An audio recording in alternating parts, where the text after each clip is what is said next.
So everybody knows how to use a winch to load a trailer, but tonight I'm going to show you how to use a winch on the front of your trailer to unload that very same trailer, and the only thing you need to do it with. And that's this right here or this right here.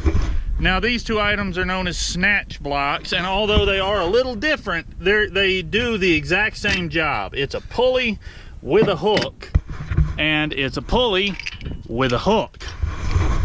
Now I'm gonna put a link to these down in the description to where you can go check them out on Amazon. I purchased this one here and I don't like it.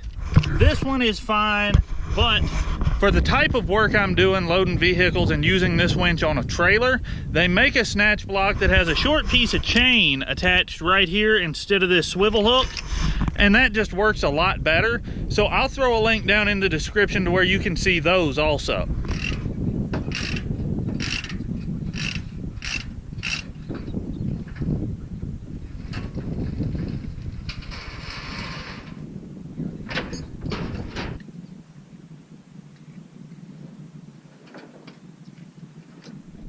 So now that we've kind of got our setup, let me explain what we're doing. We're going to use the pulling power of the winch up here, and we're going to bring our cable back here to this snatch block. And we're going to use this snatch block to redirect the angle of pull back up underneath the truck. Now the reason I say this is not the ideal snatch block for this, as you can see, I just had to grab right there, because that's what was available to me. If I had a snatch block with a chain on it, I could move that snatch block up here where it would still do the job I need it to do, but that cable wouldn't rub on the trailer. However, I did put a steel cable on this winch instead of synthetic rope, which is gonna make this, you know, not the issue that it could be.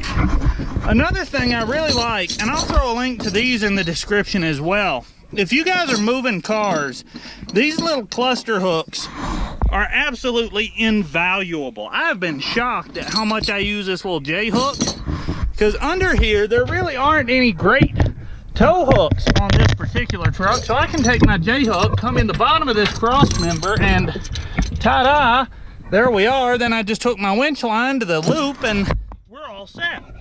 Now I'm sure you also noticed, in addition to our snatch block at the back, I have a second one right here.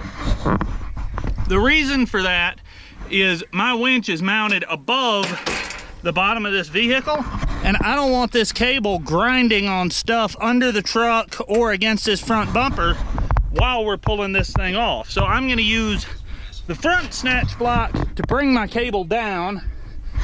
Then we're going to use our rear snatch block to send the cable back forward. Now you may be wondering, why don't I just hook the cable to the back of the truck? Because I have a snatch block back here behind it. Well, the reason for that is once gravity starts to work for us and we hit this ramp, this truck should start to roll on its own. And if the cable is hooked right here, we're gonna come to a stop as soon as we run out of cable right in here somewhere, most likely. If this truck did not have functional brakes, that would be a good thing, because then I could use the power out function on the winch to control the descent of this truck off those ramps. But because the brakes on here do work, and frankly I don't want to fight it that hard, we're just going to let it roll off, and the extra slack we get from having another, 10 feet of cable or so under there is really going to help with that. The other reason I like to hook up under the front of the vehicle when I'm pulling it off is because if it doesn't roll for whatever reason, I can pull it forward further if I'm hooked under the front without having to reset than I can if I'm hooked under the back. And this is one of those things where having a wireless control really comes in handy, because you could do this with the standard controller, with the corded one, but it would be a little more difficult and you really wouldn't be able to be in the vehicle while you were rolling it off. So speaking of in the vehicle, our cable is fairly snug there, so I'm going to jump up here. Now, like I told you guys, this is a 1990 Toyota 4Runner, and yeah, there's proof. I do own those little tire straps. I just don't use them because I just don't like them. I actually put them on this truck when I loaded it yesterday and went about 5 miles before deciding I just didn't like the way the truck was riding, so I stopped and put a 3/8 chain on each corner and just threw those in here because I was, you know, wasn't in the mood to mess with the toolbox. So there's no battery in here and it won't start, but I'm turning it on just to unlock the steering wheel. And then because there is no battery, obviously pressing the brake pedal is not going to allow this truck to go into gears. There is something you can do to release the transmission and actually get it into neutral. So I'm on the brake. Parking brake is, oh, come on, baby, there we go. Parking brake is off, and let's pull.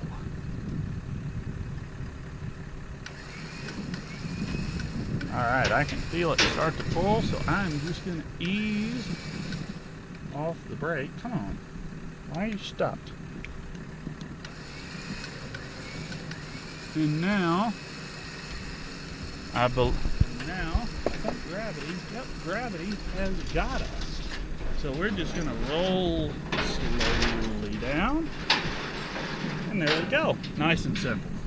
Come back over here. We don't have to override the shift lock to put it back in park. So we'll just put it right back in park, set the brake, and get out and clean up this cable. Well, I hope you found that entertaining. You can hear I'm sitting here in the new Ram. I've got it running. Something to consider, even if you don't live in an area where you might need a snowplow, is buy the snowplow prep group anyway, because it comes with a much higher output alternator, which is very useful for things like powering a winch. So just something to think about.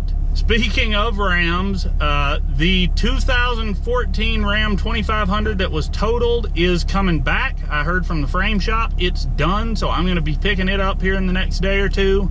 The 2018 Ram 3500 that I am talking to you from is about to be going under the knife. I'll talk more about that in another video, but there are some changes coming for this truck. Yeah, I think you guys are going to like what's coming, but we got that happening. I'm about to be back on this fencing project here just very shortly. I do have the parts to fix the post hole auger on the John Deere 6410. Once I get that fixed, we got to build this fence, and then we really need to start prepping hay equipment.